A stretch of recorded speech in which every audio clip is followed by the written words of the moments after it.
खुलुमबाय बयखौबो बड' मिस्टार चेनेलाव नोंथांमोना अननानै भिडिअखौ जोबजासे नायलांबाय था। नोंथांमोना थाम्बनेइलाव नुखाबाय जानांगौ थांनाय 9 सेप्तेम्बर खालि क'क्राझार जिल्ला बिसमुरियाव सासे प्रमिला नार्जारी मुंनि आइजोखौ बुथारो। दा बे बुथारग्रा दायनिगिरिखौ हमनो हाबाय पुलिसा। दायनिगिरिनि मुङा गणेश नार्जारी, बिथांखौ रामफल बिलनि होनना मिथिनाय जायो। बर' जानानै बर'खौ बुथारबाय, बे जोबोद गाज्रि हुदा आरो बिदिखौ गोख्रों साजा होनांगौ। आरो पुलिसफ्रा सोंनाय फिननायाव मिथिनो मोनो बिथांमोनहा थांनाय 2017 निफ्राय गोसो थोलायनाय सोमोन्दो दंमोन आरो प्रमिला नार्जारी बिथाङा जुलि लानो खावलायदोंमोन गणेश नार्जारीखौ। नाथाय हाबा जाखानाय आरो गथ' सानैखा हाबा जानो राजि जायाखै।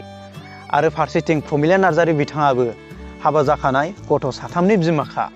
आरो पुलिसफ्रा बुंनाय बायदिब्ला 9 सेप्तेम्बर बुथारनाय सानखालि क'क्राझारनिफ्राय गणेश नार्जारीनि स्कुटिजों बङाइगावसिम फैदोंमोन। नाथाय बङाइनिफ्राय गिदिंलांफिनदों।